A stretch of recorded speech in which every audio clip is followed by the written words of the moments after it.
Good morning, everybody. Good morning, Coach. Dr. Sean, how are you? Hey, good morning, Jeff. Good morning. Welcome, everyone. So today's class, we're going to focus on VA errors you can appeal. Let's get down into it. I think the first one, you and I talked about this at least a couple times getting ready for this class, is incorrect consideration of evidence, right? You work the process. Let's just say you did a supplemental claim. Okay, you have your IMO, independent medical opinion, or a nexus, whatever you have. You have new and relevant information that you're getting ready to submit to the VA. Well, you submitted everything that they asked for and that they need, but they just didn't even take a look at it, right?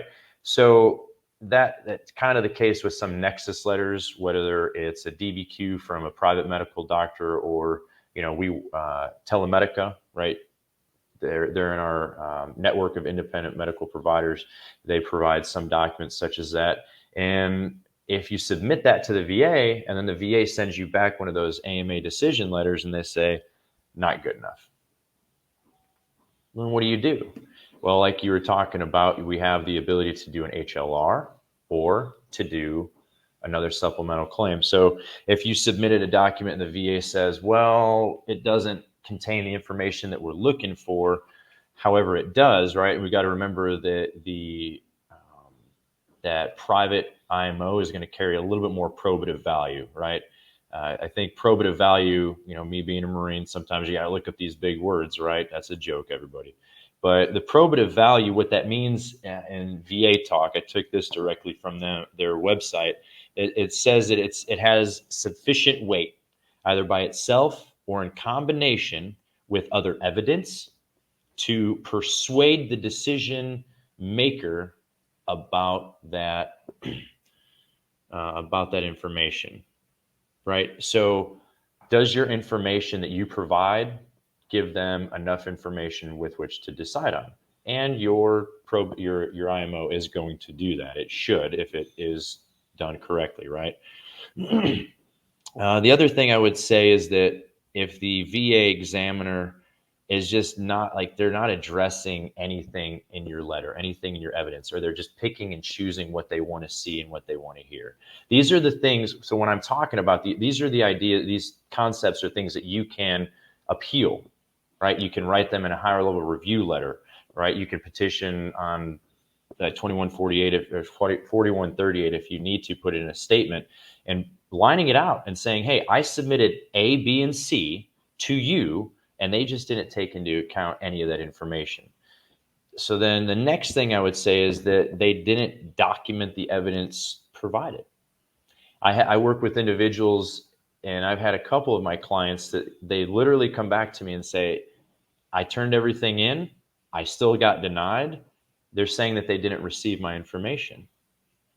Now, I don't know if that ever happened to you, Coach Sean, but I mean, it happened to me where, some guys say, I turned in my information. I brought my IMO with me to the doctor's appointment, and they gave it to the doctor, and the doctor said, well, I never received this initially.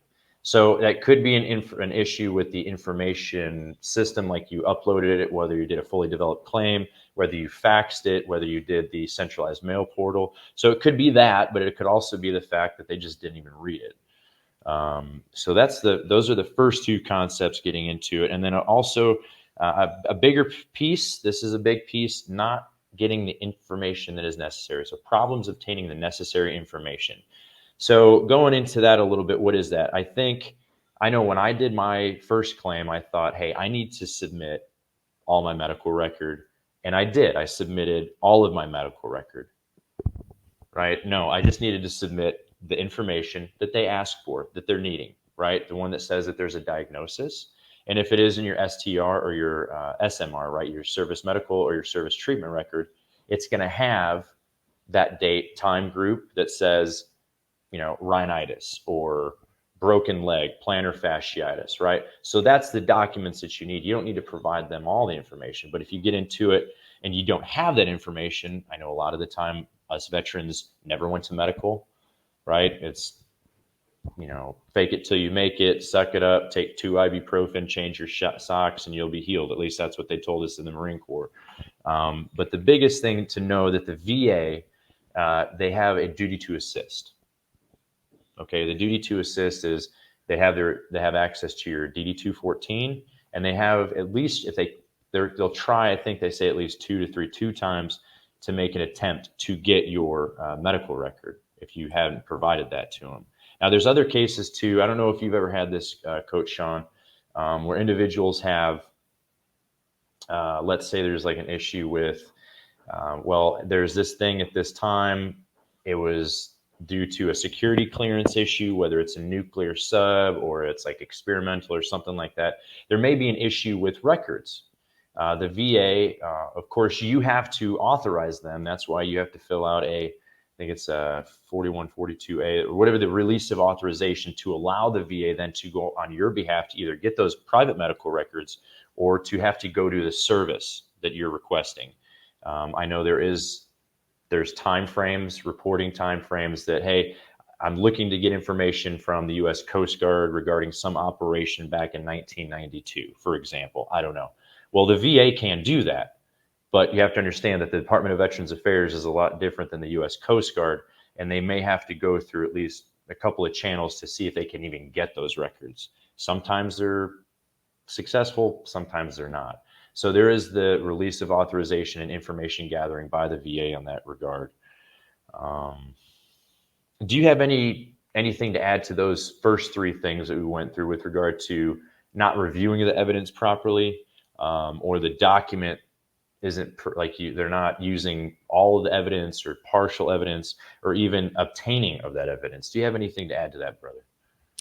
Yeah, I'd say on the partial evidence side, I see it happen all the time, and I know you do too. When it comes down to just working with veterans, where somebody you'll submit something, right? But it'll ultimately go to the VA, and it just won't be considered, or it will be considered, but it won't be reflected on the decision letter that you will receive from the VA, meaning ultimately it was not considered. At least you can't prove that it was considered. And so that would likely trigger, and I'll get into this in a second, what's called a duty to assist.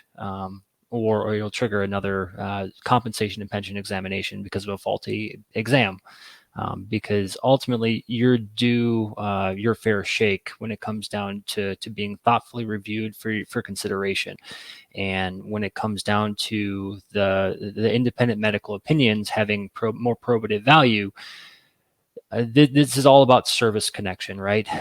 So this is a thoughtful review from a medical provider who's licensed to practice medicine in your state, that's stating, they're drawing the connection from where you are currently now all the way back to when you served, and they detailed exactly how, whatever the case may be, however, whatever condition you're looking for, whether it's musculoskeletal, mental health, it's a respiratory condition, whatever the cause is, they're drawing that connection to service. And so you're submitting your best product, but that evidence was not considered. So that's your smoking gun going into the case that was not considered going into it. So that would definitely skew a claim in favor of the VA in this case. Would be the biggest thing that I see. Yeah. Duty to assist. You want to speak on that? So typically that's triggered when the VA notates an error. So I see this a lot, particularly in higher level reviews.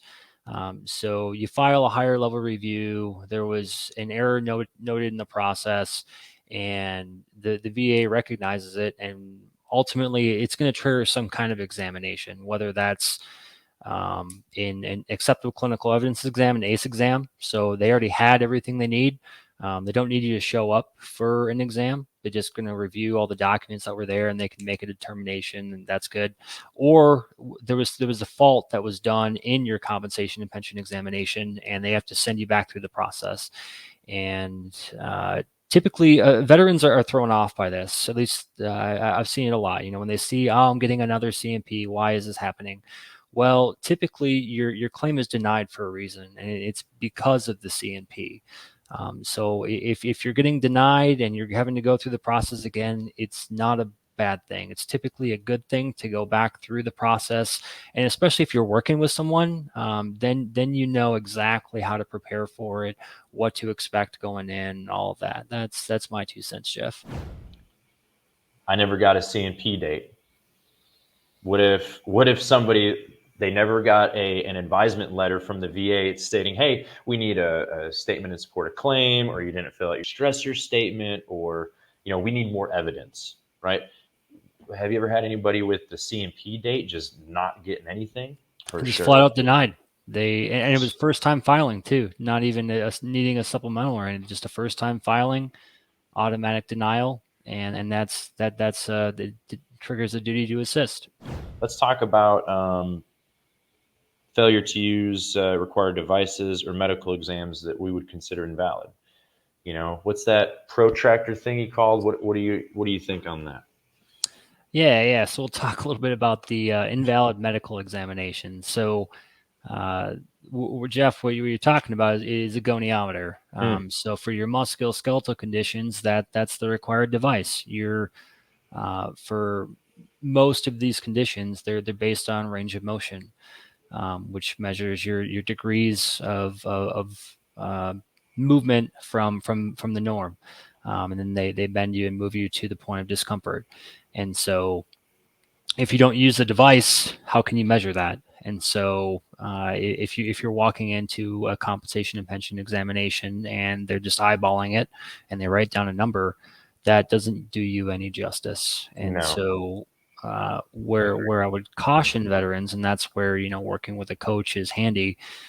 That's when you want to get on the line with one of us or someone who's got a knowledge of the process, so you can know how to react in that situation, because you don't want to wait until you have a decision, because it's really hard to contest that, right? So if they don't use it in the moment, but then they render a decision, you got to be able to prove that.